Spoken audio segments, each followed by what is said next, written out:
there's many tools in EOS, right? Mhm. But I think one to talk with you about is, you know, how you approach that challenge of getting leadership teams to be really open and honest. And it sounds like you do it from step one in your initial 90-minute discovery of being Mhm. you yourself being open and honest and vulnerable. Mhm. So how do you think about it? Yeah, it is the number one thing because so often in our relationships, we we tell ourselves stories that everything's okay. That little irritation that some whatever, name the little irritation you might have with a coworker.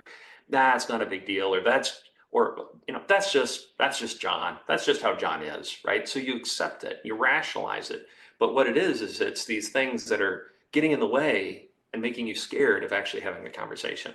And Hmm. so all of EOS's tools, right? Accountability charts, IDS, all those kinds of things that you can read about in Traction, there's loads of videos, there's all that stuff out there. You can learn that.